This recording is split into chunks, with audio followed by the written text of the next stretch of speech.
Hello, my name is Leo and welcome to the reading of the Elder Scrolls. I'm slightly drunk. Well, a bit more than slightly drunk.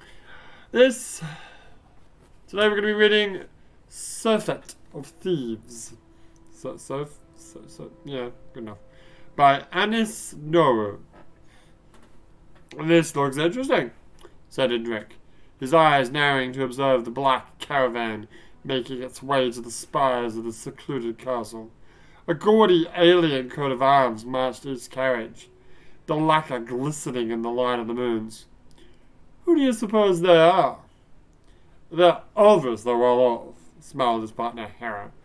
Perhaps some new imperial cult dedicated to the acquisition of wealth? Go into town and find out what you can about the castle, said Indrik. I'll see if I can learn anything about who these strangers are. We'll meet on this hill, tomorrow night. Here had two great skills, picking locks and picking information. It's not you pick information. Picking apart the grammar of this fucking story. Yeah, nailed it. Anyway, sorry. By dusk the following day, she had returned to the hill. Indrik joined her an hour later. I'm going to mute myself. I'll be right back.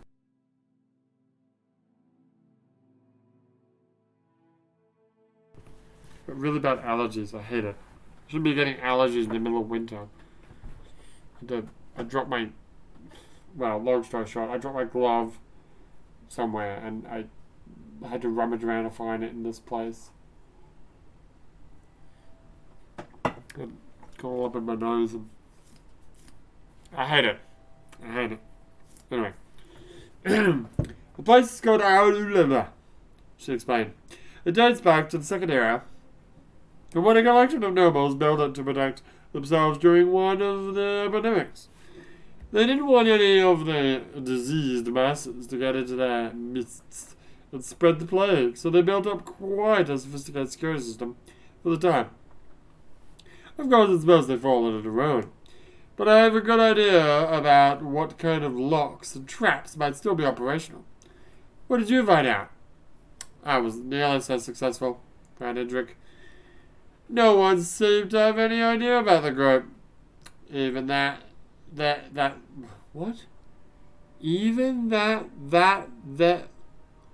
what the fuck? Hang on. No one seemed to have any idea about the group. Even that they were here. What? Even? Oh, I think I'm going insane.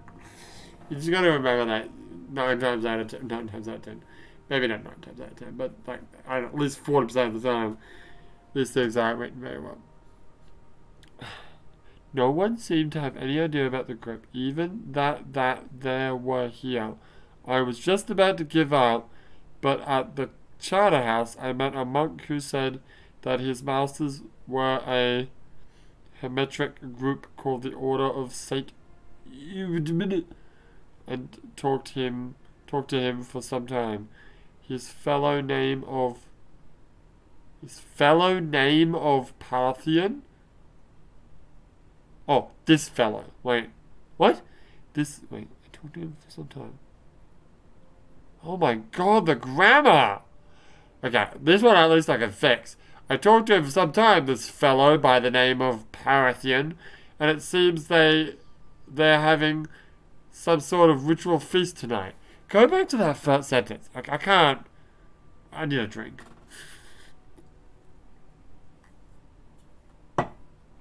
I can't with this. I can't. No one seemed to have any idea about the group. Even that they were here. Oh my god, I finally got it. Oh. It's they. No one seemed to have any idea about the group, even that... Well, there shouldn't be two that's anyway. Even that... Yeah, no. No one seemed to have any idea about the group, even that they were here. Oh my god, that is horrendous. I'm not trying to be a grammar Nazi here or anything, but... Hey, is that no music? I'm not hearing any music. What's going on? Oh, there it is. Okay. Must have just been in between bits. Oh my god, that's terrible. And yeah, no, I'm not a grammar Nazi, but I mean, I did study fucking linguistics for like 4 years. 4 years? Yeah, it was 4 years. So, like, sometimes I just... That's terrible! Someone wrote that. I know it's not a professionally, published book or whatever, but Jesus. Someone needs an editor. Well, no, they probably just wrote it and just put it in. But no one ever actually, like, proofread it and shit. You're probably right. So, can we get back to the story? I'm sorry. Seems they're having some sort of ritual feast tonight. Okay, cool. Are they wealthy? Oops, excuse me. Asked her patiently. Embarrassingly so, according to the fellow. Embarrassingly so? How are you embarrassingly wealthy? But they are only at the castle for tonight. I have my picks on me, winked Hero. Opportunity has smiled at us. She drew a diagram of the castle in the dirt. The main hall and the kitchen were near the front gate. The stables and secured armory were in the back. The thieves had a system that never failed. Herder would find a way into the castle and collect as much loot as possible, while Indrik provided the distraction. He waited until his partner had scaled the wall before rapping on the gate. Perhaps this time he would be a bard, or a lost adventurer. The details were most fun to improvise. Horea heard Indrik talking to the woman who came to the gate, but she was too far away to hear the words exchanged. He was evidently successful. A moment later, she heard the door shut. The man had charm. She would give him that. Only a few of the traps and locks to the armory had been set. Undoubtedly, many of the keys had been lost in time. One of his servants had been in charge of securing the order's treasures, had brought a few new locks to affix. It took extra time to maneuver the intricate hasps and bolts of the new traps before proceeding to the old, but still working systems. But Herrera found her heart beating with anticipation. Whatever lay beyond the door, she thought, must be of sufficient value to merit such protection. What's the name of this book? What does that mean, Surfeit? I'm gonna look it up. F-E-I-T, that's right. I misspelled it. An excessive amount. Oh. An excessive amount of thieves?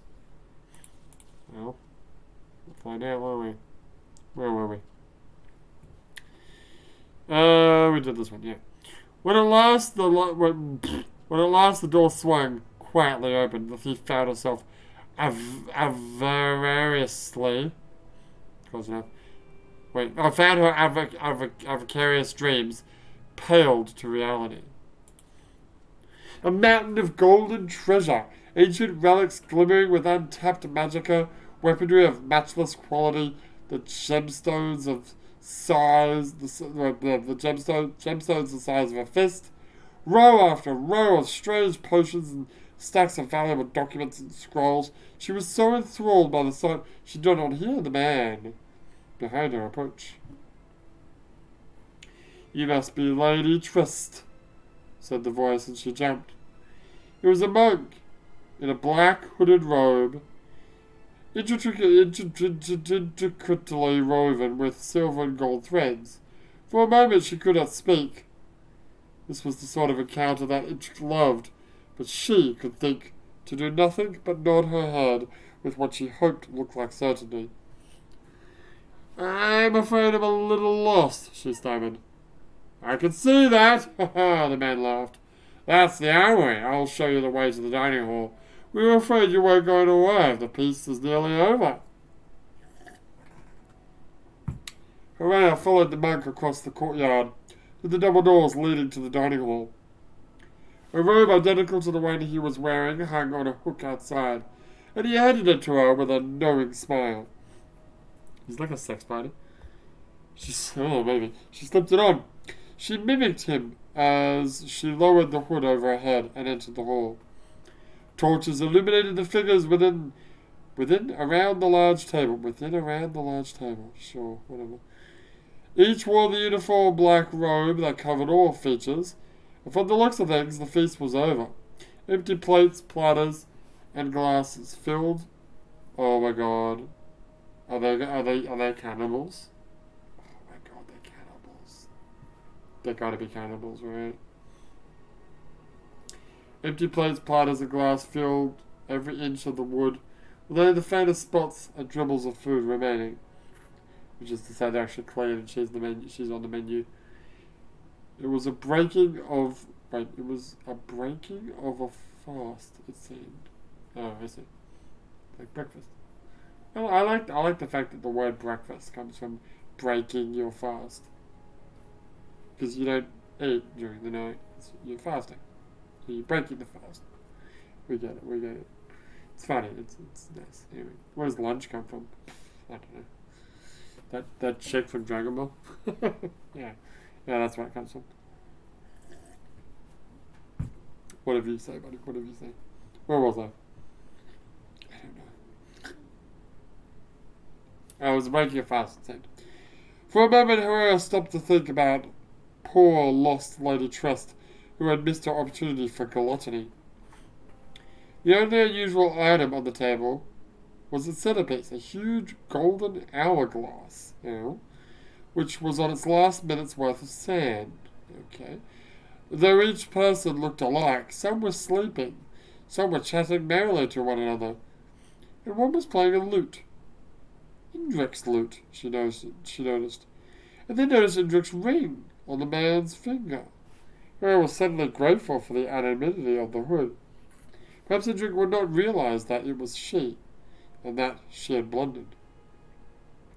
"Trust," said the young man to the assembled, who turned as one to her and burst into applause. What? Okay. The conscious members of the order arose to kiss her hand and introduce themselves. Nirandla, Siklu, Kyla, the names got stranger, Tonup, oh my god, Hetrias, Noyoap. She couldn't help laughing. I understand. Oh, wait. Oh, it's backwards. Oh, I understand. It's all backwards. Your real names are Alduin. Okay. Celerus, Rennick, Punit, Silwath, Pathian. Didn't we see that name before? Of course, said the young man. Would you have a seat? Say, what does that mean? Giggle her out. Getting in the spirit of the masquerade and taking it up to chat. I suppose when that hourglass runs out, the backwards names will go back to normal? That's correct, Trust. What is Trust backwards?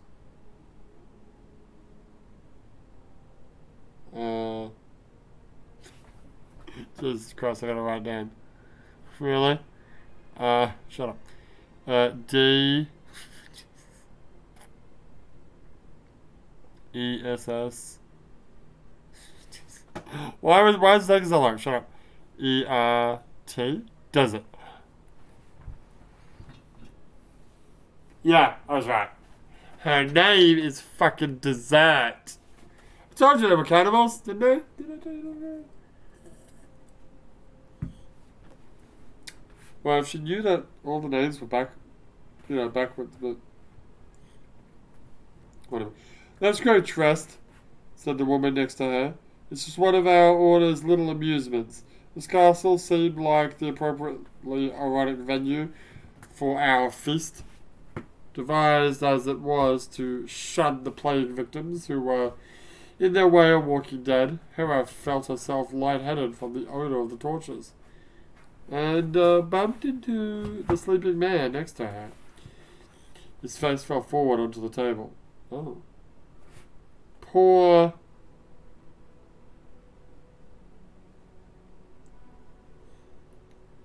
want to type it up now. I want to type all the names in to see what it's actually supposed to be. Oh, first course. Yes, his name is First Course. Ah, it's great. Poor S. Cook. Truth, said a neighbouring man, helping to prop the body up. He's given us so much. Hooray stumbled to her feet and began walking uncertainly for the front gate. Where are you going, Trest? Asked one of the figures, his voice taking an unpleasant mocking quality. My name isn't Trest, she mumbled, gripping Edric's arm. I'm sorry, partner, we need to go. The last crumb of sand fell in the hourglass. As the man pulled back his hood, it was not Edric. It was not even human, but a stretched grotesquerie of a man with hungry eyes and a wide mouth filled with tusk-like fangs. Herrera fell back into the chair. Of the figure they called Edric Truth. His hood fell over, revealing the pallid, bloodless face of Indrek. As she began to scream, they fell on her. In her last living moment, Hedra finally spelled Trest backwards. It's funny. Well, they got fucked, didn't they? That's what you get for pickpocketing. Don't you like pick locks all the time in Skyrim? Yeah, well, wouldn't do it real. I wouldn't do it like if I was really in the world of fucking Tamriel. You'd be a good little boy, would you? I tried it. Well, that was Surfeit of Thieves. Boy, why is it called that though? Don't tell me that's backwards. It is not. Shut up. Surfeit just means like a lot of, but there's only two of them.